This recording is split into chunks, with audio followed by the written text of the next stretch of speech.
This YouTube channel does not promote any violent, harmful, or illegal activities. All content provided by this channel is meant for an educational purpose only.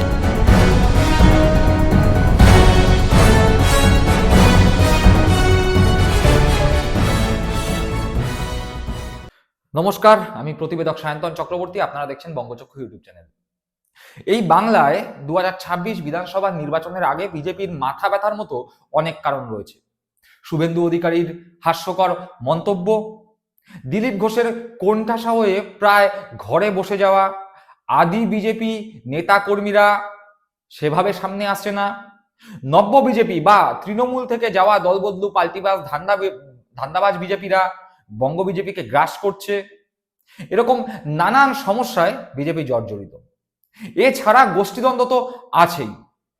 আবার এই SIR আবহে BJP যেটা ভেবেছিল যে 1,25,00,000 মানুষের নাম বাদ দেবে, তৃণমূল কংগ্রেসের ভোট ব্যাংক ভাগ করবে, করে ড্যাং ড্যাং করে ভোটে ক্ষমতায় জিতবে, কিন্তু দেখা গেল এসআইআর করে আদপে বিজেপির কোনো লাভ হলো না, বরং সাধারণ মানুষের মধ্যে বিজেপির বিরুদ্ধে ক্ষোভের সঞ্চার হলো।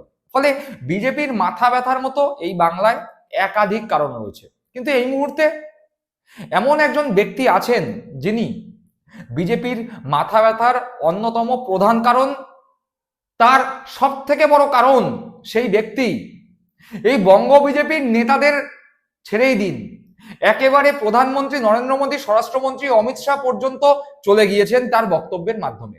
কে সেই ব্যক্তি? শুভেন্দু অধিকারী? না, তিনি নন। দিলীপ ঘোষ? না, তিনিও নন। এমনকি দলবদলু অর্জুন সিং, তাপস রায়, কৌস্তব বাগচিদের মতো ব্যক্তিরাও এই মুহূর্তে খুব একটা বিজেপির কাছে মাথা ব্যথার কারণ হচ্ছে না।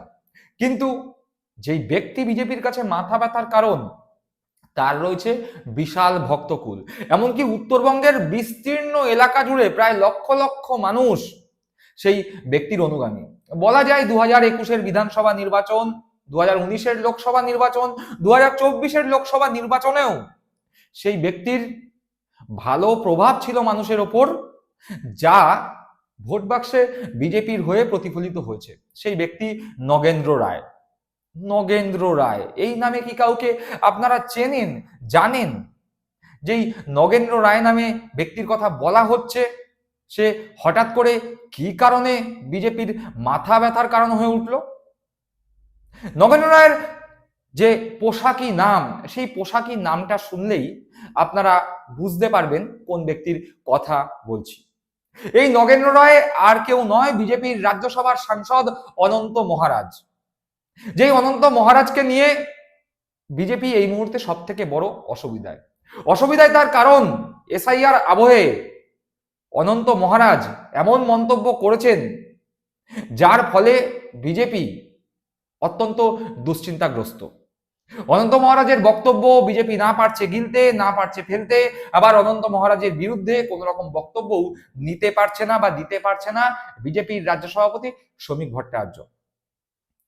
যদিও এই অনন্ত মহারাজ এসআইআর যখন শুরু হয় তার আগে এসআইআর কে তিনি অত্যন্ত প্রশংসা করে স্বাগত জানিয়েছিলেন। প্রথমে অনন্ত মহারাজ কিভাবে এসআইআর কে স্বাগত জানিয়েছিল সেই বক্তব্য একবার শুনবো। এইচআর যেটা সিদ্ধান্ত করেছে ইলেকশন কমিশনার, খুব ভালো উদ্যোগ। তাই এতে মনে হয় আমার পুরো ছাকনি দিয়ে যে যেটা সে বার করে নিয়ে আসবে।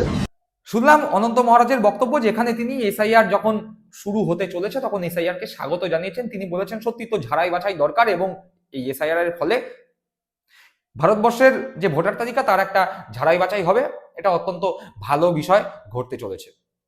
কিন্তু এসআইআর পর্ব যত এগিয়ে এসছে, সাধারণ মানুষের চোখ তত খুলে গেছে। সাধারণ মানুষরা বুঝতে পেরেছে যে এসআইআর করে বিজেপি বারবার যেটা বলছিল যে হিন্দুদের কোনো অসুবিধা নেই, কিন্তু সব থেকে বেশি করে হিন্দুদেরই ক্ষতি হচ্ছে এই এসআইআর এর ফলে। সাধারণ মানুষ তা বুঝতে পেরেছে এই বিজেপির রাজ্যসভার সাংসদ নগেন্দ্র রায়, যার পোশাকি নাম অনন্ত মহারাজ। অনন্ত মহারাজ এসআইআর এর প্রশংসা করলেও বা স্বাগত জানালেও আজ এসআইআর প্রায় 2 মাস অতিক্রান্ত, বাংলায় 2 মাস ধরে এসআইআর চলছে।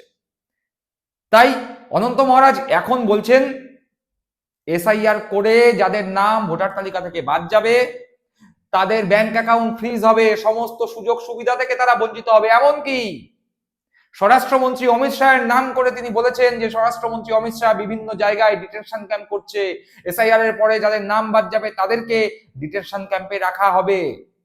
এখানেই তিনি থেমে থাকেননি, তিনি উষ্মা প্রকাশ করে বলছেন যে আমাদের যারা বাংলাদেশি বলছে, আমাদের কাছে যারা কাগজ দেখতে চাইছে তারাই বাংলাদেশি, প্রধানমন্ত্রী বাংলাদেশি পাকিস্তানি, রাষ্ট্রপতি বাংলাদেশি পাকিস্তানি, রাজ্যপাল বাংলাদেশি পাকিস্তানি। এই নগেন্দ্র রায়, পোশাকি নাম যার অনন্ত মহারাজ, তার বক্তব্য শুনবো। গৃহমন্ত্রী কইছে ডিটেনশন ক্যাম্প বানাবে, অর্গানাইজারদের নাম উঠে নেই ওগুলো রাখবে, তারপর প্রমাণ করবে তোমরা কোন দেশি দেয় এটার দেশি। আরে আমাদের এটার মাঝে প্রমাণটা কাই করবে? ভারতবর্ষের রাষ্ট্রপতি পাকিস্তানি, বাংলাদেশি প্রধানমন্ত্রী বাংলাদেশি পাকিস্তানি, প্রধানমন্ত্রী বাংলাদেশি পাকিস্তানি, প্রধানমন্ত্রী বাংলাদেশি পাকিস্তানি, রাজ্যপাল পাকিস্তানি বাংলাদেশি, যেগুলার হাতত খাতা কলম ওলে তো বাংলাদেশি, ওলে তো পাকিস্তানি।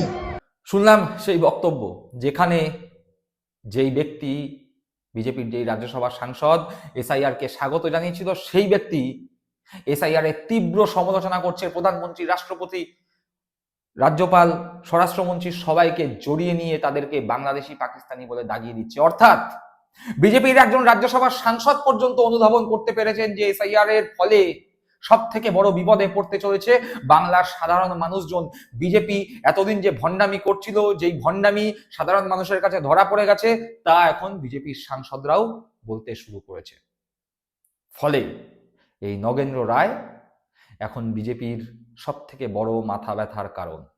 দর্শক বন্ধুরা, এ বিষয়ে আপনাদের মূল্যবান মতামত কমেন্ট বক্সে কমেন্ট করে জানাবেন। সকলে ভালো থাকবেন, সুস্থ থাকবেন। জয় হিন্দ, বন্দে মাতরম।